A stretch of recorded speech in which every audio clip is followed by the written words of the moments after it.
tan solo 13 meses después del desastre anual, que fue la mayor derrota del ejército colonial, con todo lo que supuso eso en la historia de España.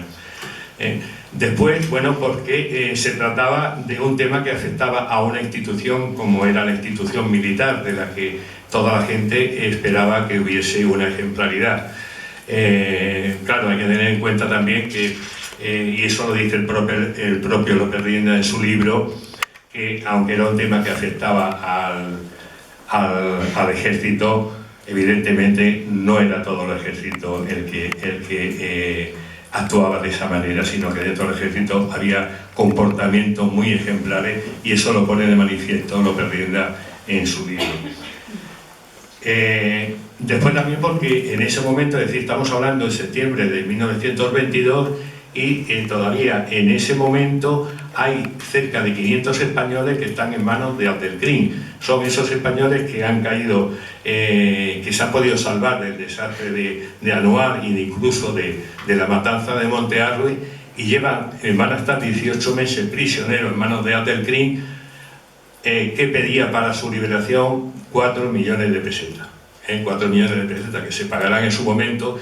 Entonces, claro, para la familia que en España tenían a esos personajes, el ver que se produce en el ejército, en Marruecos, donde se iba la mitad del presupuesto de España y donde la sangre de los jóvenes quedaban allí vertida, pues fue un tema de mucha importancia. Bueno, no pasa nada, Carmen, eso no pasa. Todavía me pasé la vez aquí incluso pasando. Bueno, entonces, bueno, dentro el libro nos sitúa también un poco, en el contexto de lo que fue el desastre anual. Es decir, que es un capítulo que dedico a explicar también un poco, de manera que el que lea el libro conozco también un poco el tema.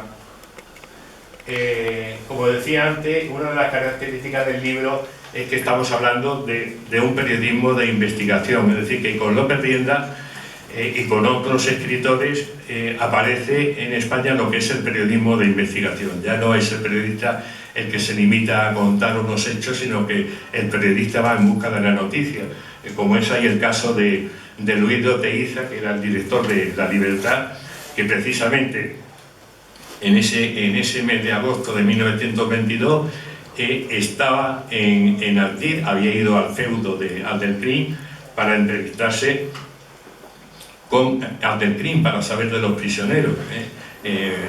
Fue una actuación por parte de él bastante valiente, despertó cierto recelo, ¿no? Porque claro, aparecieron a lo largo de 7 números en el periódico de La Libertad, aparecieron esa entrevista, que en algunos casos, claro, no ponía muy bien nuestra actuación, y por otra parte dar a conocer a Abdelkrim, que era un personaje que para los españoles era un personaje proscrito, maldito, pues era un tema que no sentó bien, pero sin embargo Luis de Oteiza, bueno, se acercó a la noticia pues como un periodista debía hacerlo, es decir, buscando la noticia directa. Y bueno, Luis de Oteiza es otro de los grandes personajes que merecerían otro libro. Bueno, otro capítulo,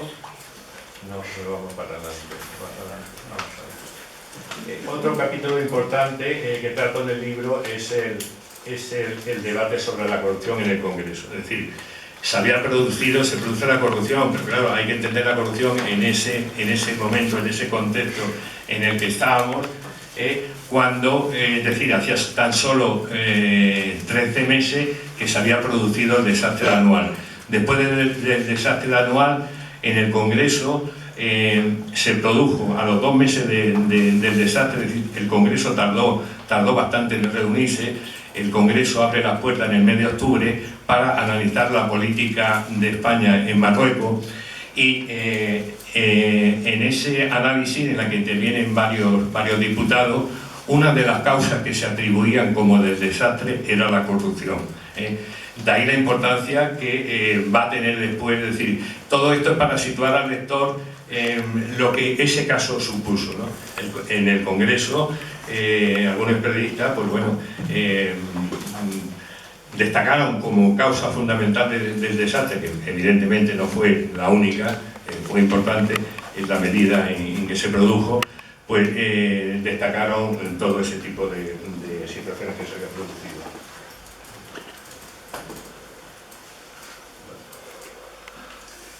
El millón de la RAS, es decir, en la prensa, ¿cómo? El millón en la prensa, es decir, publicó el libro, que el libro tuvo su problema, la publicación del libro fue problemática. De hecho, López Rienda sufrió una querella por parte de uno de los imputados, Cánovas Escalante, un teniente coronel. Fue por parte de uno de los imputados, hubo una requisa del libro, que ahí yo sigo, hay un procedimiento muy interesante en la querella. Una de las causas que se aducen es que se proceda a la incautación de los libros. Hay inspectores de policía que se trasladan a los distintos librerías para recoger esos libros. Eso todo aparece detallado, eso todo lo cuento en el libro. Y bueno, en la prensa, y ahí destaco la figura de Nicolás María de Urgoiti, que era un empresario importante y que tenía 2 medios de comunicación, tocaba en varios temas, en temas de la industria, de inmobiliaria y demás, pero se hace con 2 medios importantes de comunicación, como era El Sol y La Voz, y sobre todo que crea una agencia de noticias muy importante, que era la agencia Febus.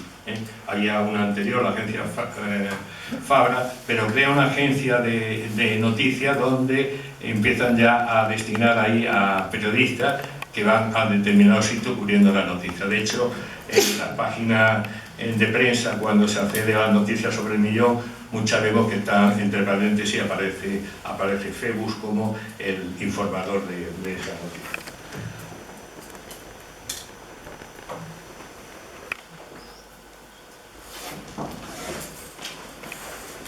Bueno, no contaba, el libro de López Rienda pues queda en un momento ahí, queda solamente con esas pinceladas de lo que pasó, pero no, el libro se escribe en diciembre del 22, y la prensa es cuando entonces en ese momento empieza, y sobre todo el Consejo de Guerra. Hay un primer Consejo de Guerra en marzo del 23, después de la publicación del libro, que es el que recojo yo, es uno de los capítulos que recojo, donde aparece, bueno, quiénes son los abogados que intervienen, los jueces instructores, todo el tema, el Monte Hacho, que era una prisión militar donde los imputados van allí.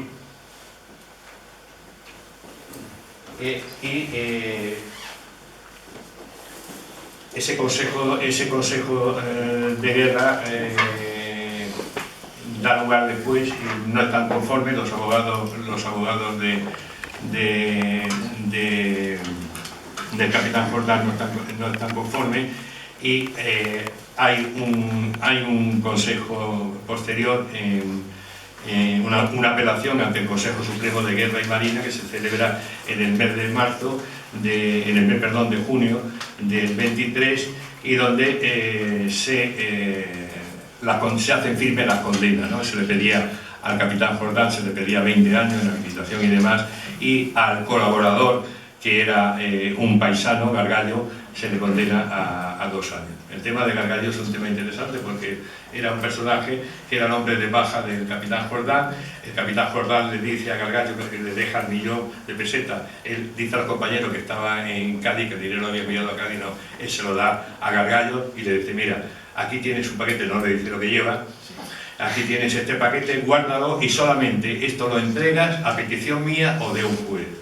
Gargallo lo guarda y a Gargallo le condena después por no haberlo denunciado. Es decir, hay una defensa muy interesante. La verdad es que la defensa de los abogados es muy interesante porque, bueno, además permite hacer un análisis. Yo, de hecho, incluso en el libro recojo los capítulos que tratan, para los que les guste el tema penal, el tema de legislación, pues ver lo que eran los artículos que se invocan tanto del Consejo del Código Penal, que se aplica en el momento, como el Consejo, como el Código de Justicia Militar, que se le aplica en ambos casos.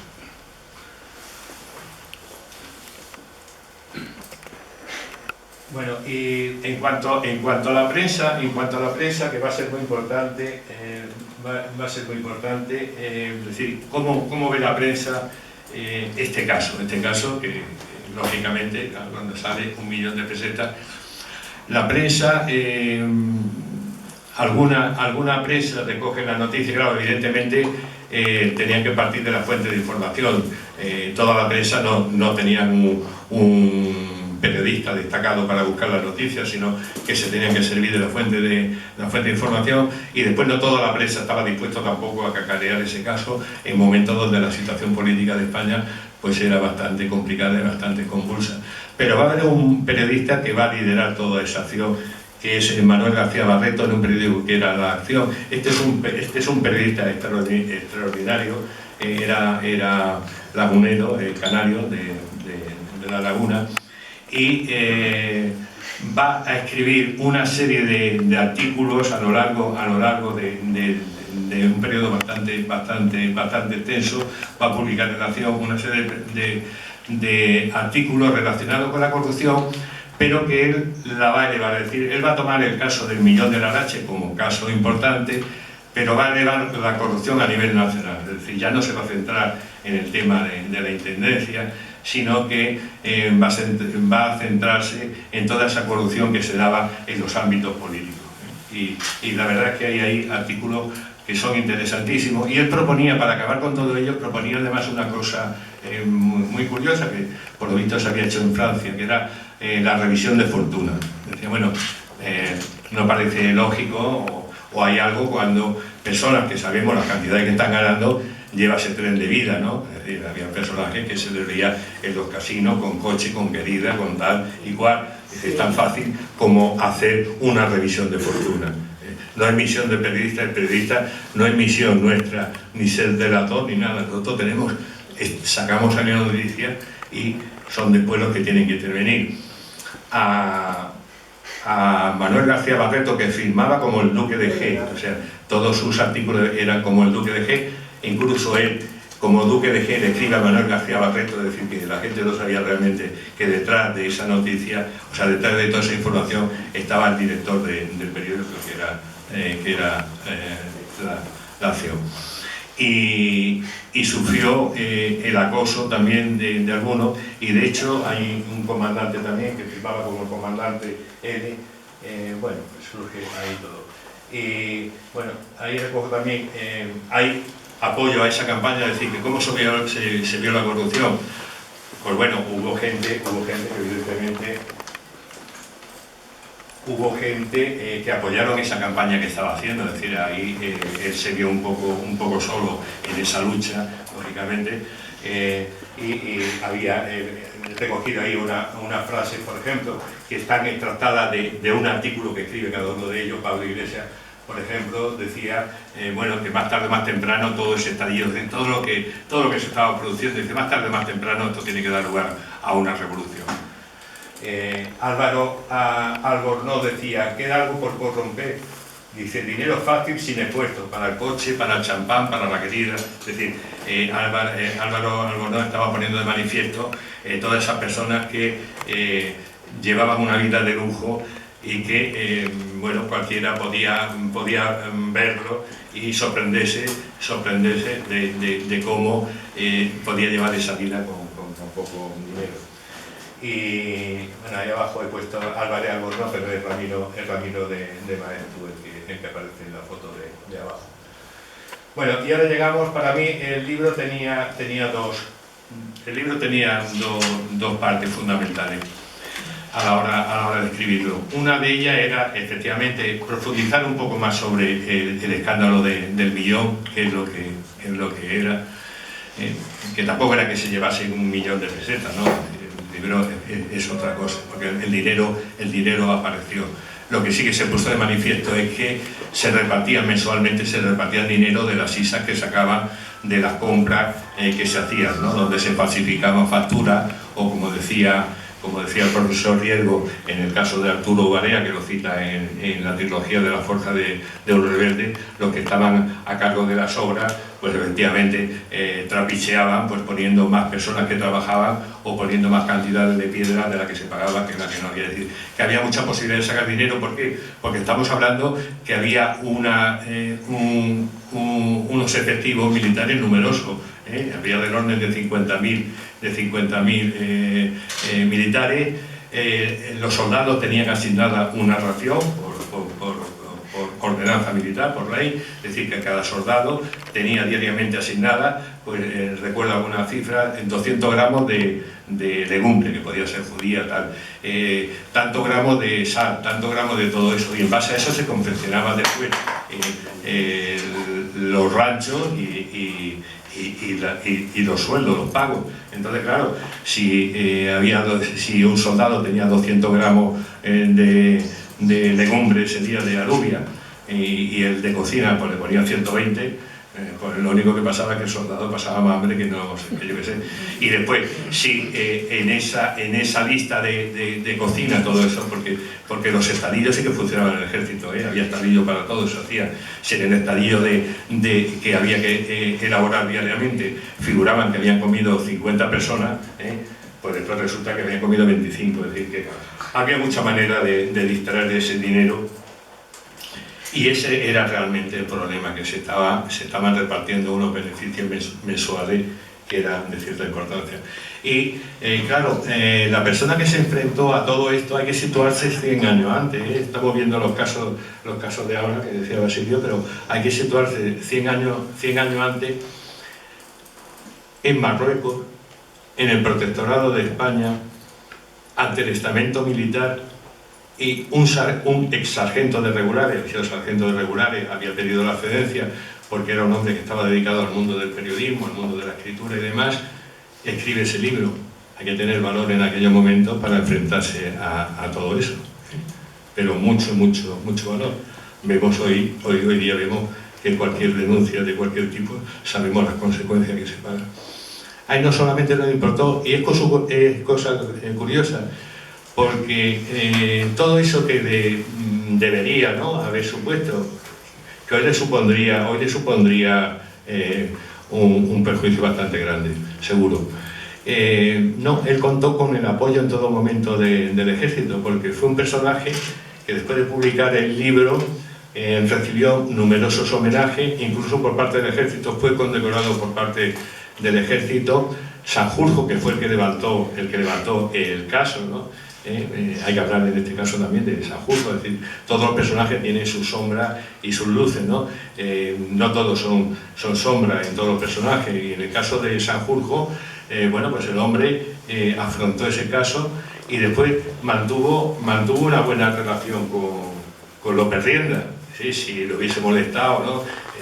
Lógicamente, ante esa actitud, López Rienda, lo normal es que se hubiese convertido en un apestado. Y no, es una figura que aparece por ahí, incluso con Sanjurjo.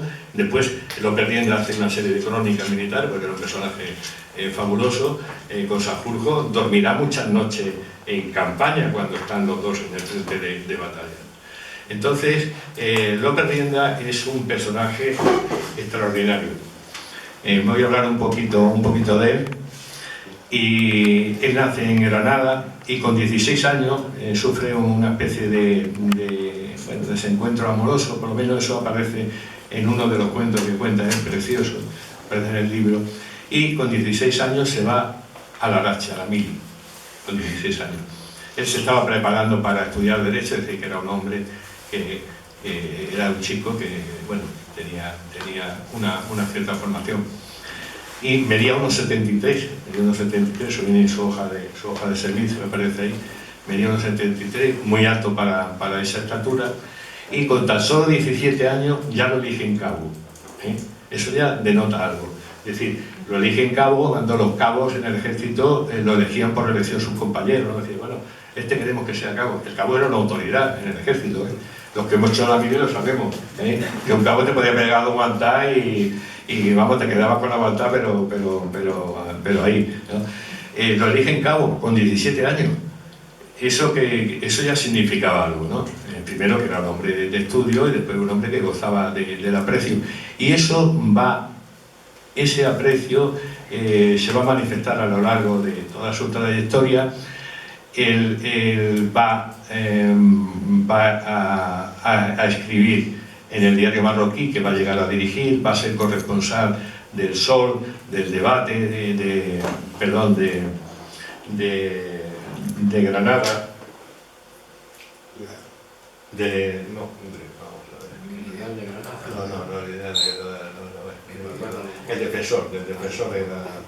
el defensor de Granada, de la publicidad, colabora con todos los periódicos. Ahí aparece, le hacen homenaje, el autor de teatro, el Larache, que es donde él vive y donde él se casa, tiene una gran actividad también cultural y social. De hecho es el impulsor de la Casa de España. Entonces Larache, que era una ciudad, como ha dicho el profesor Riesgo, donde era una ciudad muy aspecto económico, el aspecto muy bollante, efectivamente, el aspecto era muy bollante, y había varios casinos que estaban dispersos, casinos judíos, casinos oficiales, casinos de tal, casinos de cual, y López Rienda, apoyado por el cónsul Zugasti, consigue crear un solo casino, ¿no? Consigue crear la Casa de España. Es decir, es un hombre que mantiene su relación con Granada, es un hombre que conoce el árabe, conoce muy bien, eso se manifiesta en todos los escritos. Está considerado como el primer cronista de Marruecos porque él escribe sus crónicas y las crónicas las escribe desplazándose, no como esas crónicas que escribía mucho en el Café de la Peña, ¿no? Que escribía la crónica de Marruecos, leyendo de los amigos, escribía las crónicas sentado en un café. Él va allí, duerme con los compañeros. Es un gran defensor del regular, el cuerpo al que había pertenecido, y al final, y no me olvido de ti, María, que es la sobrina nieta de González Tabla, que es un héroe de la Legión, y de regulares,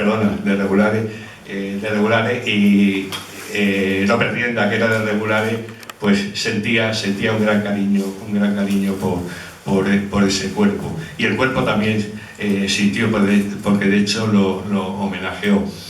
Y tocó todo escribió una serie de... Aparte, él es conocido por El Millón de Larache, pero escribió después otras dos novelas, y después escribió una serie de novelas, de novelas cortas. Sí, El Descrit contra Francia, este es uno de los libros que escribió, en el libro lo que recoge son de esas crónicas que él escribía, un libro muy interesante. Y después escribió una serie de novelas cortas, porque la novela corta en esos años era muy interesante. Eran novelas que tenían 60 páginas, se vendían al precio de 30 céntimos, y era una novela que contribuyó a que la gente leyese. Era novela muy cortita, todas eran de un corte muy similar, y él escribió varias en las que en sus novelas él pone ahí de manifiesto su vivencia, ¿no? Uno de los puntos que son recurrentes en su novela, y quizás porque él sufrió también ese desengaño amoroso, ahí aparece siempre la mujer de clase humilde, guapa, que lo enamora al rico, la engaña, y después, una vez que abusa de ella, pues la deja, y en muchos casos termina en un burdel africano, ¿no? Eso lo saca. Y después el tema hay una que está Pequeño Montecarlo, que relata uno de esos hechos que hemos visto de la corrupción, es decir, es un alférez que llega a Tánger. Ahí también se ve cómo López Rienda conoce ese Marruecos, describe muy bien Tánger, describe muy bien Melilla, describe también toda la ciudad. Es decir, que era un periodista que pisaba el terreno. Y este alférez resulta que lo mandan estaban en un destacamento del interior, lo mandan a Tánger para cobrar, sacar dinero para hacer los pagos correspondientes. Con tan mala suerte de que cae en manos de una allí que le engaña y tal, medio enamora, le convence, va a jugar a uno de los casinos, de los muchos casinos que había en Tánger, empieza a ganar dinero, total que al final es un desenlace trágico. Él ve que no puede llevar a a la posición donde le están esperando, donde puede llevar ese dinero. Y bueno, no lo voy a contar, al final muy bonito, por si algunos lo leéis, porque el desenlace es terrible.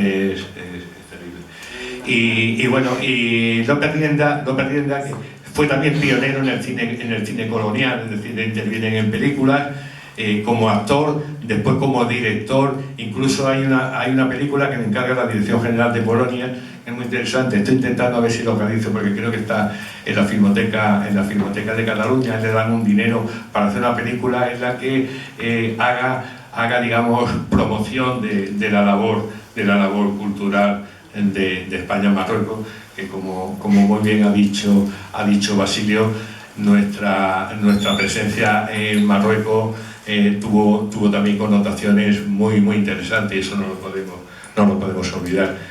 Y bueno, tampoco voy a revelar, porque lo interesante es que leáis el libro, ya no por mí, porque ya no es un tema de los autores, sino para mí me preocupa más los editores, porque sin los editores nosotros no podíamos escribir y no podíamos contar este tipo de historias. Los que ya estamos jubilados y afortunadamente no vamos a vivir de esto, lo único que pretendemos no es arruinarnos mucho, no vamos a vivir de esto, pero los editores sí que lo merecen. Y bueno, como hay aquí ahora mucha gente que conoce bien el tema africano, bueno, creo que Miguel Ángel, con su abuelo, Unceta, con su bisabuelo, González Tabla, que está ahí, también está una buena amiga que ha venido con su marido, Inmaculada de la Vega, que es un personaje también para mí muy interesante. Inmaculada, te agradezco mucho que estés aquí, porque cuando trabajé sobre el tema de la Surde, pues contacté con ella, porque el padre escribió un libro muy bonito, ella me lo regaló y me dio a conocer todo eso. Entonces, para mí, la mayor satisfacción a la hora de escribir es, bueno, pues revivir estos personajes. Es decir, cuando estamos hablando aquí del Millón de Larache y tenemos el nieto aquí presente, o un bisnieto de Unceta que fue uno de los abogados, es como si cobrase vida, ¿no? Por lo menos estamos rindiendo homenaje a través de sus familiares, a través de todos ellos. Así que yo, si queréis hacer preguntas a cualquiera de mis... Vamos a dar un aplauso al autor.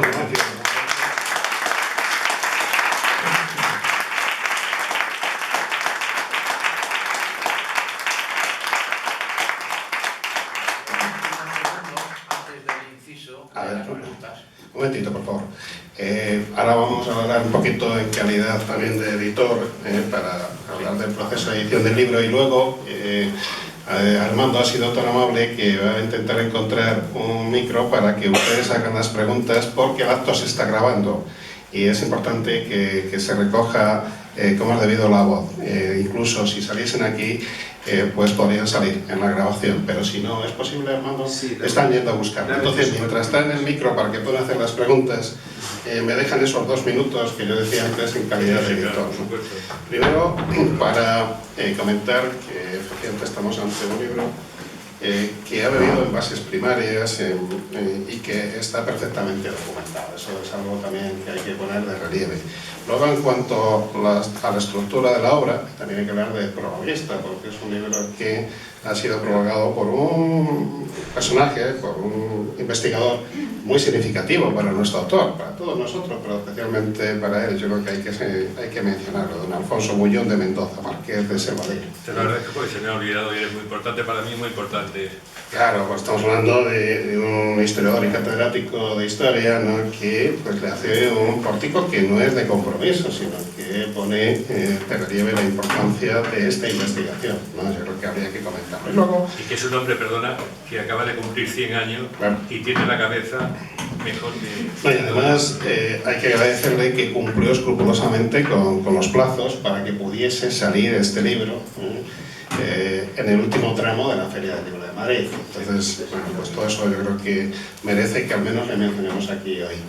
En cuanto a la estructura del libro, yo creo que ha sido presentada por Carlos, pero no totalmente. Me explico. además de las distintas partes que he comentado, hay un capítulo sobre López Rienda, sobre su vida y su obra, que es bastante significativo, ¿no? Donde hace un repaso de su producción, incluso de su vida, que es también un personaje literario, ¿no? Yo creo que, muchísimas gracias, muy amable. Es un personaje literario, y aquí tenemos pues una biografía que es bastante amena, bastante completa, y una bibliografía que yo creo que es completa. Y por último, pues como efectivamente es un libro en el que aparecen muchos personajes, pues hay una galería de personajes para que no nos perdamos en la lectura. No todos tenemos la misma memoria del profesor Juan Moral Riesgo, y tenemos que recurrir a esa galería de personajes para refrescar un poco, ¿no?, las ideas al respecto de alguno de ellos, porque ciertos personajes son muy conocidos, pero hay otros que son personajes secundarios, ¿no? Y que merecerían un libro. Claro, que merecerían un libro, efectivamente, pero al menos aquí se les da un capítulo. Un capítulo para bueno, pues que la lectura sea mucho más amena, más didáctica, y que para los profanos o los menos conocedores pues también puedan ir documentándose con respecto a estos sujetos. Fundamentalmente lo que yo quería poner de relieve es eso, y que Carlos hizo un gran esfuerzo, nosotros también, para que estuviese en la Feria del Libro, y que además pues fue un fenómeno, ¿no?, literario. El último fin de semana de la feria todo el mundo hablaba del Millón de Lerache, ¿no? Y no era el de López Rienda, sino que era el de Carlos Sánchez Tarrago, ¿no?, que estuvieron además conviviendo los dos libros, el de López Rienda, la reedición de López Rienda y el suyo, estuvieron conviviendo ahí. A mí me gustaría preguntarte, porque has dejado muy claro que efectivamente en un momento convulso, trágico casi, la repercusión de este escándalo en la sociedad española fue muy significativa. Dentro del estamento militar fue bastante sangrante también, pero tú, que además has desarrollado tu trayectoria profesional fuera de España, y que conoces, porque has ido directamente a muchos de los archivos que decíamos recogen esas fuentes primarias, ¿qué repercusión internacional tuvo este hecho, este escándalo? ¿Hasta qué punto bueno, pues, se denostó nuestra presencia en el protectorado y se nos tildó pues de bueno, gente poco inmoral, ¿no?, que estábamos haciendo una gestión, no solo ya enfrentándonos a los movimientos de las cabinas del norte de Marruecos, sino que además se está utilizando esto en provecho propio de unos cuantos, con lo cual nuestra imagen internacional supongo que quedaría muy lesionada, muy castigada, ¿no? Sí. Por otro lado, pues yo también tengo que volver a decir lo que comenté al principio, que tú has reafirmado. Ojo, es muy importante poner también de relieve la importancia de nuestro papel en el protectorado, tanto en el plano educativo como también dentro del apartado cultural. Me remito simplemente como ejemplo al voluminoso libro de Fernando Valderrama, Acción colonial de España en Marruecos. Estamos hablando, si no recuerdo mal, de 1200 páginas, ¿no?, donde se recoge de manera pormenorizada pues esa labor en numerosísimos proyectos, digo, tanto en el plano cultural como en el plano educativo. Por tanto, no proyectemos una imagen tan negativa, o al menos nosotros no queremos hacerlo, ¿no?, porque me parece que si no sería muy injusto. Además, lo que tú has dicho, murieron muchos españoles, dejaron ahí su vida, y bueno, pues se intentó echar un telón sobre todos esos hechos, que ha durado un siglo. Porque dentro de las actividades que intentamos organizar, conmemorando, bueno, pues a raíz del centenario del desastre anual, nuestras instituciones políticas y culturales no quisieron o no han querido saber prácticamente nada. Cuando en Marruecos se ha celebrado a bombo y platillo, porque se considera que fue una gran victoria sobre la colonización española, aquí no hemos tributado ni siquiera el reconocimiento necesario a las personas, insisto, que dejaron su vida, que desarrollaron su labor con dignidad. Fueron muchas, ¿no? Por tanto, me parece que eso es importante ponerlo de relieve.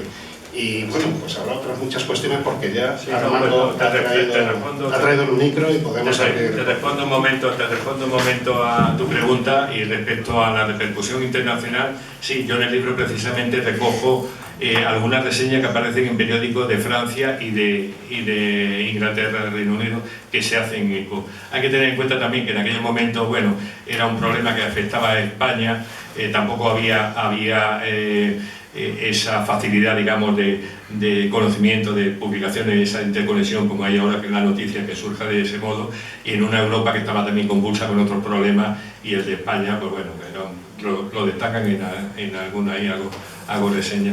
Y respecto a lo que has dicho a la segunda parte, sí, evidentemente, y además yo lo he comprobado estos días atrás he tenido la inmensa fortuna de poder visitar, la tenía pendiente, en la Agencia de Cooperación Española, la biblioteca que tiene allí, que sobre todo hay una biblioteca que es de las mayores del mundo, es decir, en nuestro país desconocemos todo lo que tenemos. ¿Te refieres a la biblioteca islámica?